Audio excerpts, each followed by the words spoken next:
Hey, it's 4K Recap. Today, I'll be breaking down the psychological horror movie, I Know What You Did Last Summer. Just a heads up, there are spoilers ahead, so be prepared. On July 4th, Ava Brooks returns to Southport as she always does, with sunburnt wings tucked into a suitcase full of loud music and old memories. She's there for her best friend Danica Richards' engagement party, but she can't seem to escape the feeling that she shouldn't have come back. Danica's wearing her engagement ring like victory and smiling like everyone owes her sunshine. Her fiancé Teddy Spencer is clowning around the way Teddy always does, and Milo Griffin, Ava's former boyfriend since high school, looks exactly the same. The engagement party goes smoothly, like every other small-town party claims to. Old friends drink too much cheap wine and exaggerate stories. They laugh until their stomachs hurt and promise they'll never lose touch again. Afterward, they pile back into cars to drive up to a hill for 4th of July fireworks. On their way up, Stevie Ward approaches them and walks into the car. Old friends reunited. Stevie smiles that familiar smile that says she belongs here even after years away. No one bats an eye because nothing can go wrong on vacation.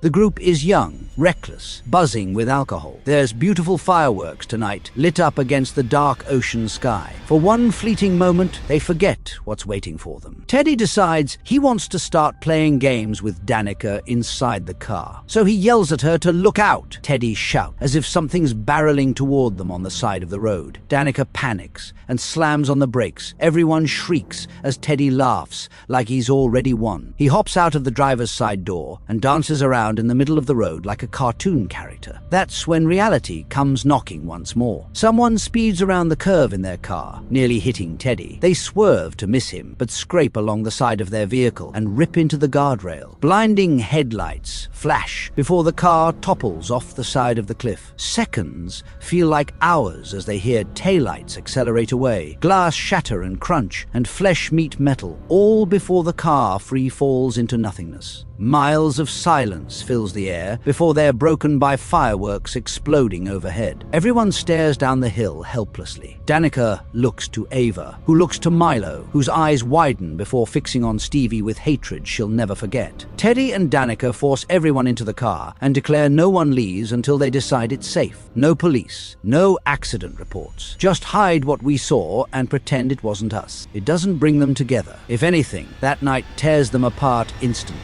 Ava can feel the group fracture in 2 seconds flat. Later, as they're driving home under fireworks Danica and Teddy describe as beautiful, Ava decides she hates both of them. 1 year later, Ava heads back to Southport for Danica's bridal shower. Everyone is casual attire and smiles painted on like forget-me-nots. Danica has moved on with a fiancé named Wyatt and is practically bursting with joy someone like him chose her. Tyler Holmes tagged along for the ride, hoping to dig up dirt on Southport for her podcast about the infamous 1997 massacre. Her bridal shower is filled with soft music, floral arrangements, and games trying its hardest not to focus on death. Everyone laughs, including Ava and Milo, who walk through the door together, trying their hardest not to look it. Danica flips through gifts until one catches her eye that's not wrapped in ribbon. It's a note. 4 words printed on plain white paper, pointed and precise like a fishhook tattooed across Danica's skin. I know what you did last summer. Nobody moves. Panic settles like sudden weight across everyone's chests and bones. Danica Plaster smiles her shock away and accuses Teddy did it because he hated her dumping him after Sam. She projects as if the words on that note belong to Teddy instead of her. If she places blame, maybe her friends will forgive her for what happened last year. Milo mentions he researched Sam Cooper, but didn't find much besides his name. Danica forces herself into a hot shower and meditates while listening to herself breathe. In another room, Wyatt sets the table for dinner, like he has no idea murder is about to invade his life. A mysterious figure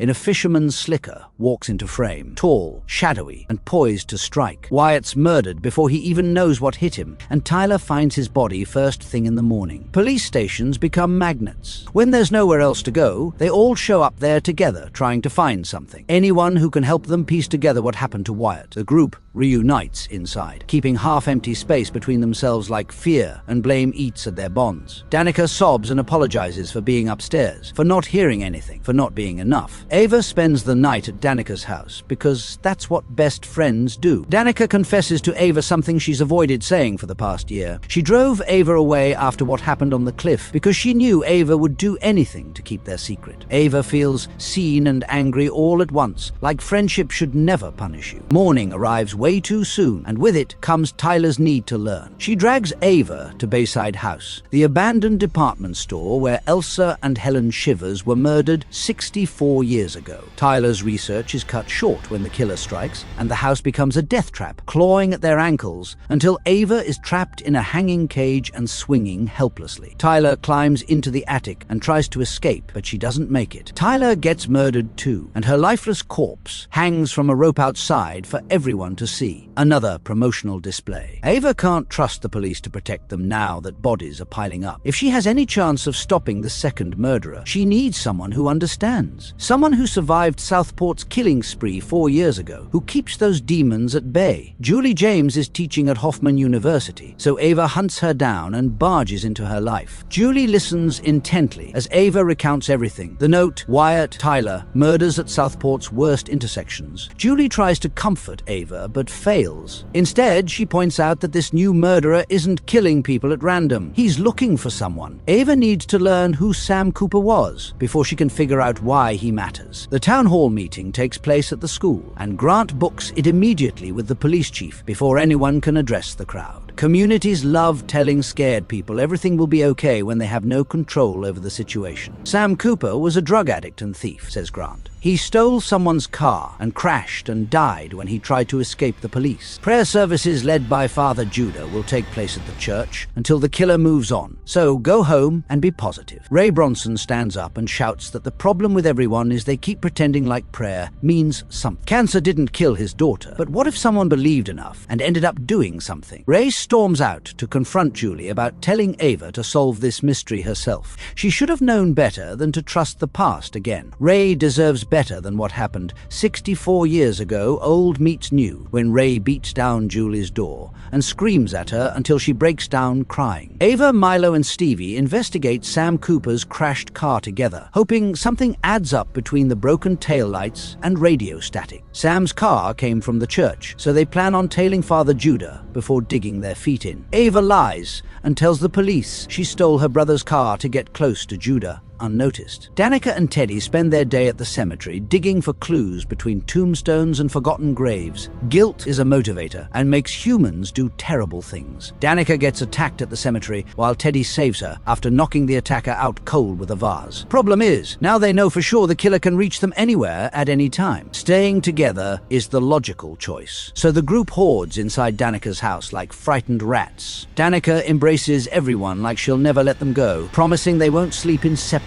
bedrooms again. Teddy ends up back in her arms by nightfall, comforted by the man who knows what she's done. Ava and Milo steal kisses in the shadows and comforting discoveries of their own, with bruised lips and hearts that refuse to listen. Ava begs Milo to choke her. She needs something visceral to ground her, something raw and punishing to distract from the terror eclipsing their lives. Milo freezes and doesn't know how to help her. He runs outside until his lungs burn and eyes finally adjust to seeing clearly. He doesn't get the chance. Someone attacks Milo outside and uses him as bait. Grant gets pulled into the mess from the panic on the scene, and they both get murdered in cold blood. No questions asked, just business, until Danica dreams about Wyatt's corpse. Danica strolls through her sleep like a villain, and Wyatt's dead body lays cradled in Helen Shiver's arms. Helen whispers Danica's a terrible person, like Danica deserves to know what hell feels like watching her fiancé killed. When Danica wakes up, Teddy and Grant's butchered bodies decorate the harbor, slumped over fishing boats like piñatas swung too hard. The evidence Ava and Danica stole from church is too strong to ignore, so the police drop their cages and release Ava and Danica. Ava collapses into Milo's car, praying for answers until she doesn't, because Milo's dead body isn't inside with her. She cries until Stevie and Danica pull her toward Teddy's boat,